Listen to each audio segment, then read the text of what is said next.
Hi, I'm Liv, a certified personal trainer. I'm here today with a few tips on a short strength workout that you can do in 5 to 10 minutes in the morning. While you could not do a full strength training workout in 5 to 10 minutes, it does not give enough time to properly warm up and do heavy exercises. You can get moving in the morning and do some basic back and core exercises that literally will only take you 5 to 10 minutes. And even busy women should be able to fit this into their morning routine. So I often do these before I get ready for work. And it really helps me feel better and feel that I've done something for myself already in the morning. So the first exercise would be a basic back extension. So after sleeping all night and not moving around much, that back extension is really going to help warm up your lower back, get it ready for movement, get it ready for whatever your morning brings you. The back extension can be done just laying on the floor, or you can use an exercise ball. So I think this is a great exercise to fit into your morning. I generally do 6 to 8 slow repetitions, and then I do about a 10-second hold of that back extension in the extended position. When you do this exercise, it's important not to go beyond straight.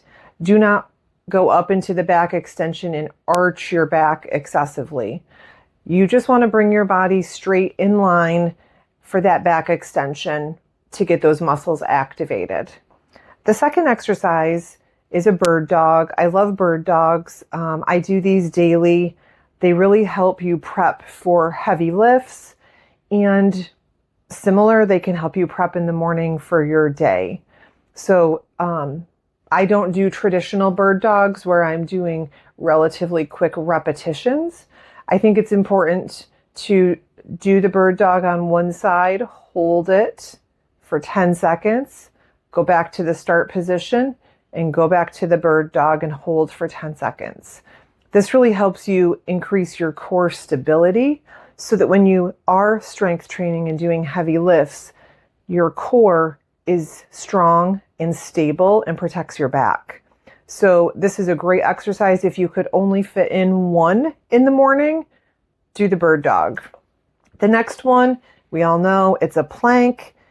Planks are great for just activating your core. It also activates your shoulders and chest a little bit because you're holding your body up. Just a great way to get things warm. Planks, if you're like me, planks can be painful. But it's nice to challenge yourself and do a plank. Generally, I'll set my stopwatch, and basically I just try to beat my time. Just a little friendly competition with myself. So a plank is a great thing to add into that little morning routine. And then I end that session with ab holds. So instead of doing reps and reps of crunches or sit-ups, I like to do ab holds. I like to do them with my lower back on an exercise ball. You can also do them right on the floor. So for most of these items that I'm talking about, you don't need any equipment, right? So these are all great exercises to do in the morning. So we'll run through it again one more time. Back extensions, about 8 repetitions with a 10-second hold at the end. Bird dogs, I would do 3 to 5 reps on each side, but remember, each time you do a rep, you're going to hold it for 10 seconds. Plank, I like to do just one plank and hold it as long as I can. And then you're going to go into your ab hold.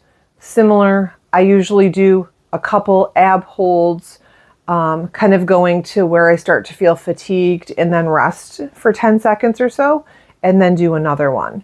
So if you run through this routine, it literally is only going to take you about 5 minutes in the morning, and it really can prep you for your day.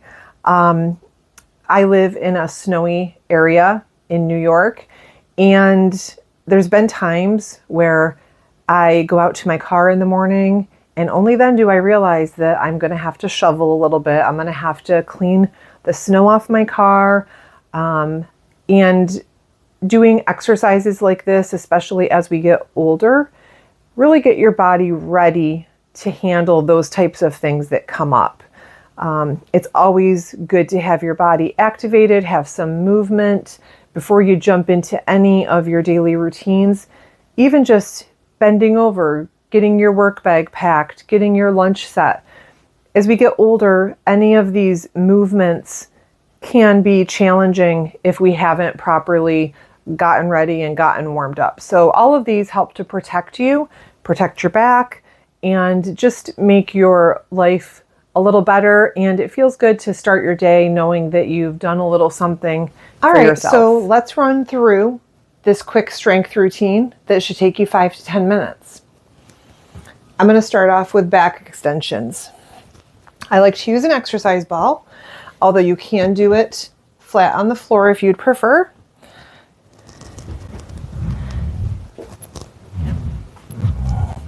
Get up so that your abdomen is on top of the ball. And I like to create a little extra range of motion with the ball by going down a little bit. I'm using my arms for balance. So put your hands on the floor and then come up to straight.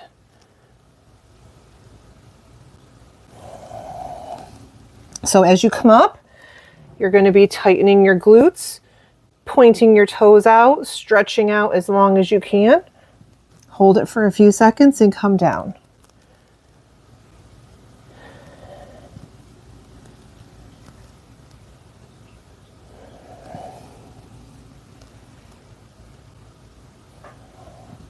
Do 6 to 8 of these. And on that last rep, I like to just hold it. Kind of feel that strength, feel your glutes, feel your calves. Everything is nice and tight and getting warm. So there's your back extension. Then we're going to set the ball aside and we're going to go into bird dogs. As I said, bird dogs are great for any type of warm up. So come into a quad position with your hands and knees on the ground, and you're going to lift opposite. So you're going to lift your right arm and stretch your left leg out behind you. So I'm going to look something like this. Now here's the fun part. You're going to really stretch and you're going to hold this. When you first start, you're not going to be able to probably hold it very well. Your body's not used to this movement. So I usually hold it, kind of bring it back, brush the ground, and then go back up.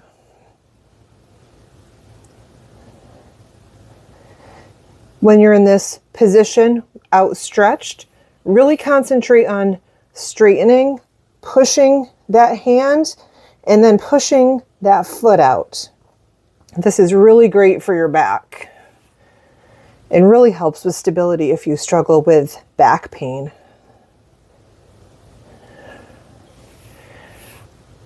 So we're going to do, 4 to 6 of these on each side. So far we've only done the one side. You could switch back and forth, but I prefer to do one side at a time. All right, so now we're going to do left arm, right leg. That first rep, you kind of have to find your balance. Like I said, really push through those legs to help with your balance. And as you're doing this, really concentrate on keeping your whole core immobile. You don't want it to move. This is the part that will really help you when you strength train. You're really building stable core muscles. Don't be tempted to do this where you're moving. See, my back is moving all over. No. The goal is your back is stable. You're moving your arms and legs and it's not affecting your back. All right, so that's a bird dog. The third exercise we talked about was a plank. You can do these however you want. Everyone is familiar with planks on your elbows. planks on your hands. So that would look like get your toes into the ground, get your elbows under your shoulders. So that's one variation. The other variation would be up on your hands, like this. If those are too difficult, put your knees back a little and do it on your knees. Also, you can do it like this, on your knees with your hands in the ground. And a variation that I kind of like, I usually lose my balance at first, is I kind of like to do it on the exercise ball. So I'll kind of get my forearms on here, and then you could do this on your knees, but you can really feel your core activate with that. And you can see me shaking the ball because it's requiring a lot of extra stabilization for me to hold this ball and keep my core upright. So for the plank, as I'm out of breath, which is what always happens to me when I do a plank, hold it for as long as you can. So, you know, for me, a minute is good. I'm not someone that can hold a plank for 5 minutes like some people can. So that's the third exercise. And then the last one is an ab hold. So I usually need to give myself a few seconds in between the plank and the ab hold. So an ab hold you can do on the floor. I prefer not to do a lot of floor exercises. I do struggle sometimes with dizziness and vertigo. So sometimes if I am laying all the way flat on the floor, that can trigger that. So I kind of like to do an ab hold with the good old exercise ball. So just kind of get on your ball, get up to a comfortable position, make sure your feet are stable. I don't really want mine sliding on that mat. Get your feet stable, your back is supported, and then we're just gonna come up till we feel those abs start to engage. We're just gonna hold it. So this may not feel super challenging, but you're creating a lot of tension in that abdomen, and that tension will help you with stability. So this is another great one for those with those lower back problems. And also if you have lower back issues, sit-ups and crunches can be really bad for that. So this is nice because this ball supports my lower back. I'm not straining my lower back. I'm just focusing on my abs. And basically if it gets too easy, tuck up a little more and just hold that. So these exercises are not difficult, but they are a little challenging. And like I said, we just ran through that. That was 8 minutes with me talking. So you should be able to run through this in 5 to 10 minutes with no problem. Thanks so much. Subscribe to my channel for more tips for busy women, especially in the area of strength training and wellness. And if you're interested for more in-depth information, check out my mini course that will walk you through basic strength training.